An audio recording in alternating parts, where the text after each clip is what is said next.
Welcome to the Bold Analysis. I want to give you an update regarding the burial journey for Odinga. The remains of the team that left Nairobi is supposed to get to Mumbai at 1 a.m. They've already gotten to Mumbai. Then from 2 a.m., the body will be flown to Nairobi. It will leave India, coming to Nairobi. It will take them approximately around 7 hours. So by 8 a.m., the Odinga's body will be here at Nairobi Airport. Then it will be taken directly to Lee Funeral Home. Then from noon to 5 in the evening, Odinga's remains will be lying in Parliament Building for public viewing. Then on Friday, there will be a state funeral in the Nyayo Stadium. Saturday, that will be Friday. On Saturday, it will be flown to Kisumu for public viewing. Then the burial will happen in Bondo on Sunday, the very day. Now, this is contrary to reports that the burial was supposed to be on Saturday. According to his will, the will was supposed to be respected, that he had to be buried within 3 days. But Baba may have to bear with us because for the 3 days, he's only been here tomorrow, Friday, and Saturday. But the burial will then happen on Sunday. It was his wish that the burial is done as soon as possible. So today, 2 photos of Winnie putting Odinga's hat in his casket, his father's hat in his casket, and Edwin Sifuna breakdown will actually show you that really the people call that Odinga's demise has hit deeply. These 2 photos have actually shut the internet, and I'm going to just give you a snippet of that so that we also look at what is at stake at the moment. But remember, we are finalizing and we're reaching you out to remind you to help us discharge Peter, Mzee Peter Osare. Guys, so tumefika hapa, mzee amefanya operation. Ongeza sauti kidogo. Mzee amefanya operation. So tunaendelea ya sawa. Mzee tunasema ni asante sana. Tunashukuru sana.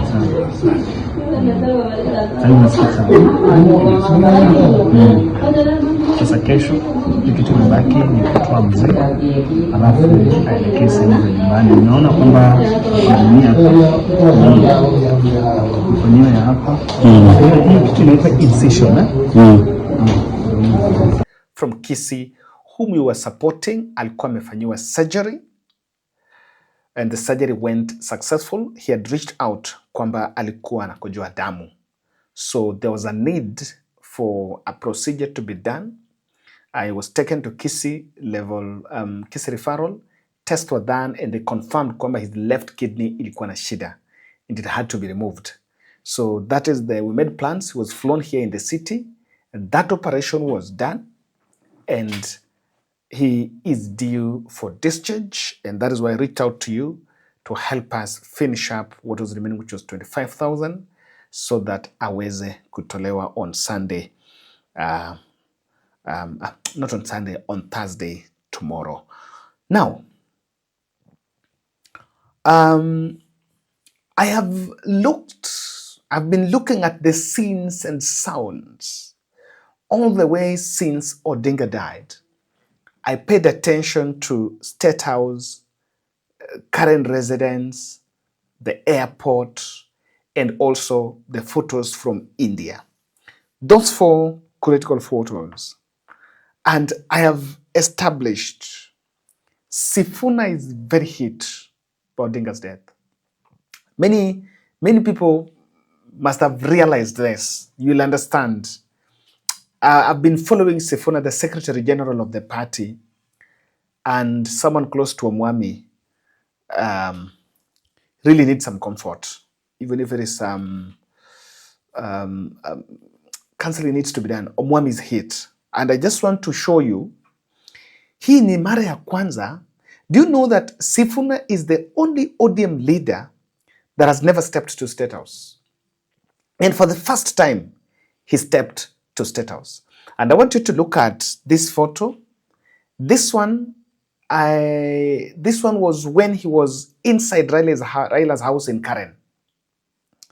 You can look at the body language, and he keenly utaona amevaa the orange color, the orange shirt. He was the only person who was putting on the orange colors. I don't know whether alikuwa kwa Orange House or he chose to. He was putting on the orange shirt, the party merchandise. Then this was inside the Raila Odinga's current residence. Of course, he did not make any speech there because it was fully family and state affair, and it's been pushed in the periphery. Then, after this Karen, they went to State House. You can also look at this other photo. This one was taken when he was in State House. If you look at his body language and you examine that photo, the Secretary General of the party, ODM party, is not coming to terms with the developments that are happening. And really, if you read the history of Sifuna, you will understand how that happened. Now, I want you to look at the other scene. Inside the plane, when the delegation was leaving here for Mumbai. Look at this photo, this video.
Apart from Edwin Sifuna and members of Raila family, all the other fellows in that car, in that plane, were just joyriding.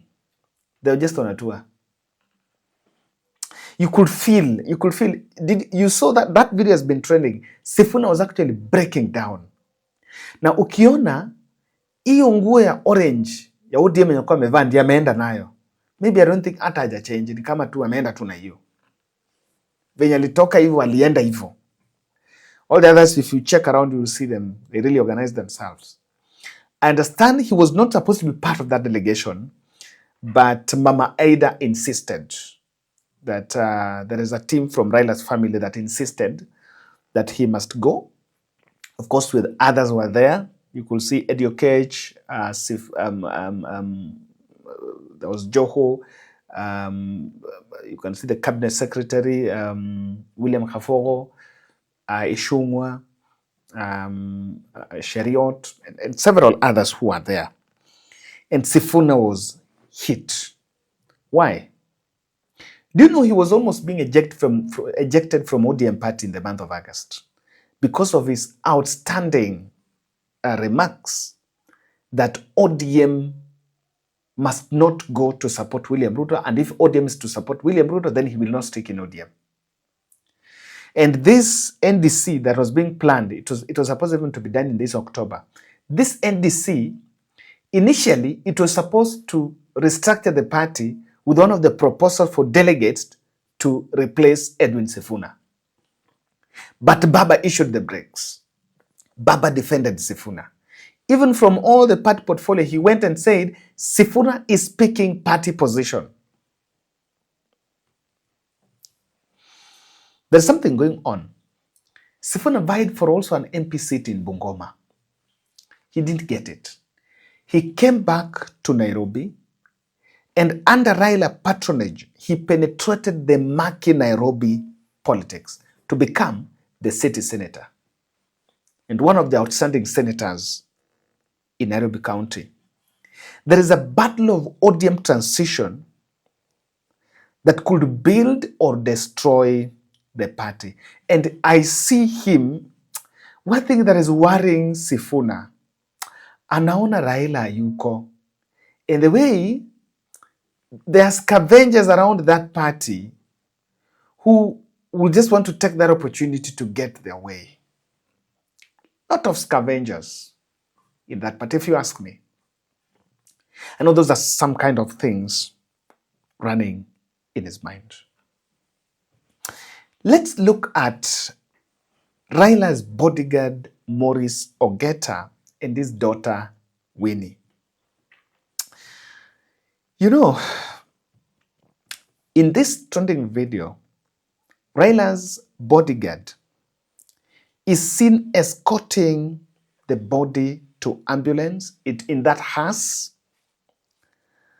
Of course, Winnie Odinga was also around, and people have been questioning about the presence of any other Kenyan authority or any other high-profile government official, or even within the ODM party, because Raila was good. And by the way, I rarely agree with Robert Alai, but there is something Robert Alai has asked, and we just gonna say it. Aina shida that mzee amekufa akiwa peke yake aje na family tu na wale. Na huku nje, people really go to the villages and make noises the way we are defending Raila, we are doing this, we are doing that. Now, but that is not the issue. Raila, Ogeta, I want you to imagine being Ogeta.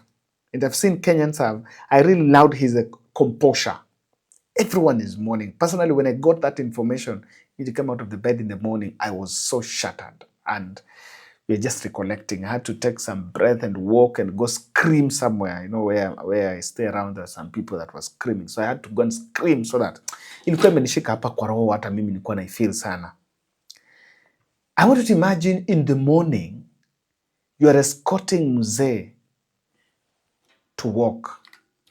In the evening, you are escorting his body in a hearse being brought back in Kenya. Life sometimes is a roller coaster. In the morning, Mzee was there in India. Now, you have to contend with escorting the body back home. Now, this person called Winnie, Raila's daughter, one of the strongest people I've seen is that lady. I need to say, maybe I cannot be as strong as Winnie. Maybe I'm not. Very strong. You know, look at this photo. Hapa alikuwa naeka Raila's hat. Alikuwa nayo, Raila alikuwa nayo hat. Alikuwa ameweka juu ya hiyo casket. I don't know where it was, somewhere there. And of course, I saw the Indian administration giving some gun salute there. What do you think is running in Ida's, in Winnie's mind? Seeing Mzee to the last minute. And why am I saying? Winnie has been in the struggle with Odinga. When he was vying for presidency, Winnie was at the center of the campaigns. Guys, Maurice Ogeta was more than a bodyguard. He was a shadow, a shield, and a friend. To walk beside Baba in the morning, then later behind his coffin in the evening, life can be so painful and very unbearable.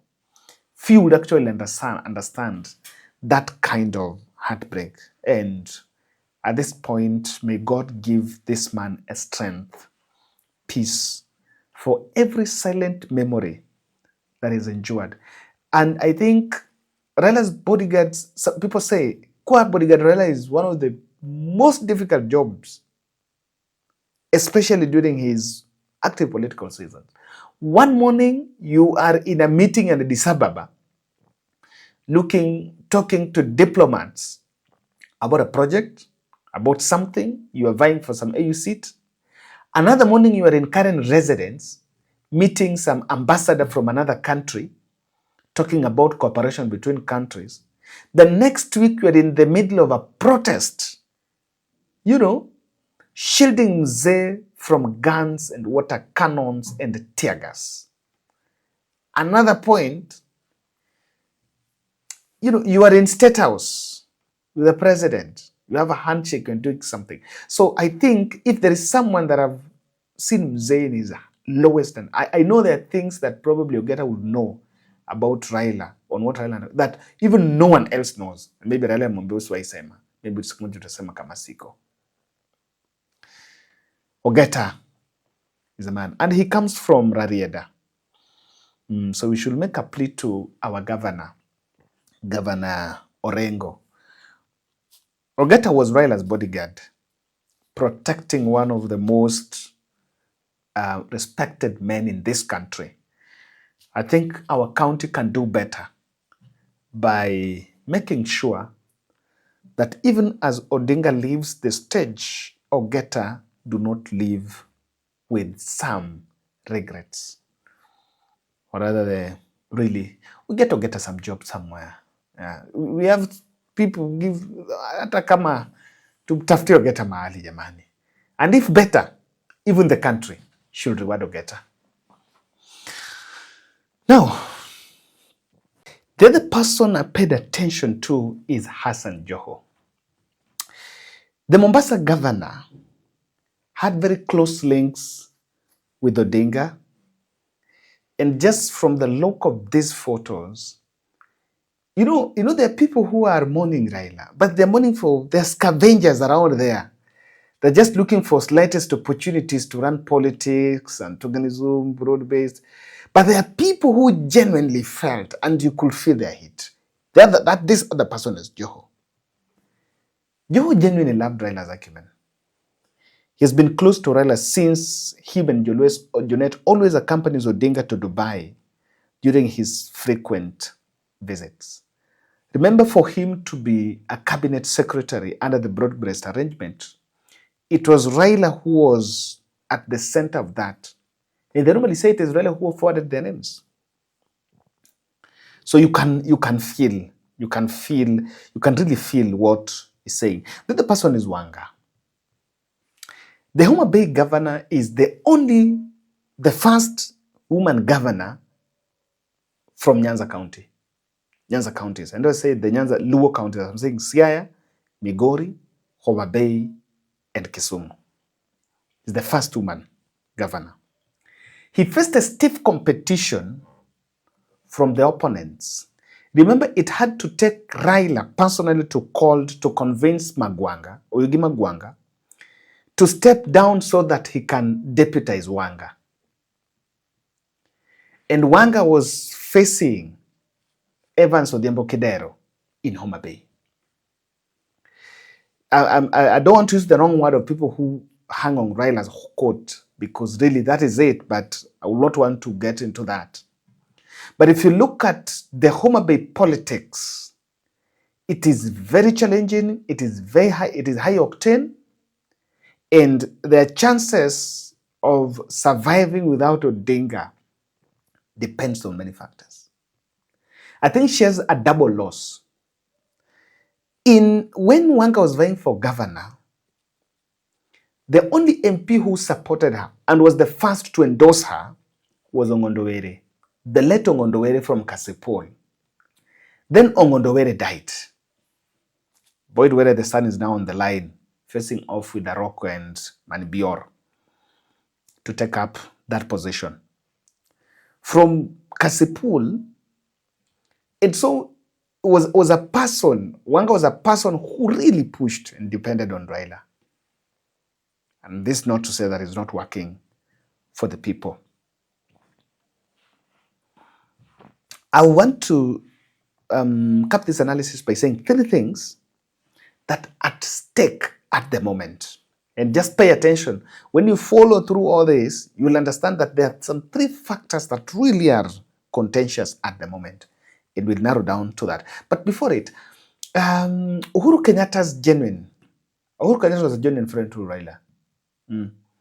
I read his statement, his eulogy, and the way he went, and of course went there with the family to condole with the family, and was there when the way he really embraced the family. He was a really genuine friend. If you can go and read his tribute, I shared it in my other video. Now, 3 things are at stake that government wants to control and get fair share of it. Number 1 is the fate of broad-based administration. Hiyo inasumbua Ruto. After impeaching Gachagua, which we warned, and impeaching Gachagua on very flimsy grounds, Ruto needed Raila alive more than any other person in this country. That is why, sorry to say, but I need to say it, because for me, I say what I believe in. The people moving on with narratives of some forces behind Raila's death, I am not condoning those. I'm closing my ears for that. I don't want to hear that. Ruto needed Raila more than any other person. And the BBG was a political deal that had an outcome that whichever way William Ruto wanted that outcome to favor him.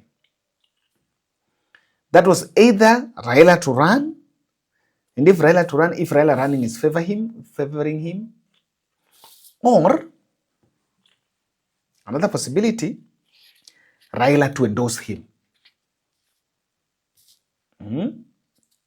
That was another possibility. So he needed Raila. And that is why from the first video I said, the people that are running antagonism politics after the death of Odinga are very reckless. And that should not be at the center now. What next for broad-based? The cog was the towering statesman. The other factor why you see there is a lot of things happening, is the battle for the soul of ODM party. The person that held ODM together. ODM is the only party that has survived since 20 years since its inception. URP dead, PNU dead, Jubilee was always remaining a shell. UDA that direction. Of course, ODM has never produced any president. Kama wange produce maybe pia wangeenda that direction. But I am afraid, but I'm foreseeing the Ford K split. The fate of Ford Kenya as what will befall ODM. This is what will happen. After what happened after Jaramogi died? Odinga and Kijana Wamalwa were fighting for the soul of Ford K. And Raila had to leave to form his own party. LDP went to the 1997 general election with a different party, then formed the NAC in 2002. Then after that, ODM was born in 2005. And through that, actually it's ODM that built Raila's profile so hugely it sprouted at that point. And that's why he won the 2007 general election. Now even in ODM, people are going to fight for the soul of that party. But ultimately, the blunder of it is that all of them will be out to auction it to the highest bidder. Few people will fight for the soul of the party because they believe in it. They will wait for the soul of it to just auction it to the highest bidder. And the person who will lead Luo Nation will not come from ODM party. If ODM is going to produce another man that everyone has to listen to, that man is not going to come from ODM party. And that is my prophecy. That is what I foresee.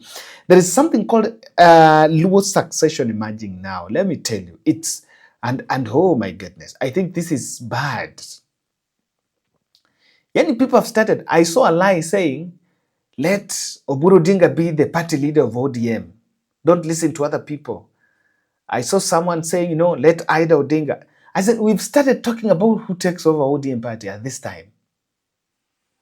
And because just these 4 days between Kesho to Sunday, before Baba Zikwe, people are going to do very funny things around here.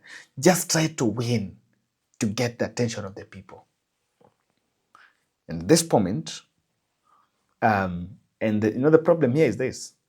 Babu Owino is a front runner, but what is complicating this for the whole team at the moment is if Babu Owino becomes the spokesperson, but Babu Owino is endorsing Kalonzo, how will things run? Interesting times to be ahead. Pole sana. My condolences to the family, closest people that have been close to Raila. I know, death is very challenging. Thank you.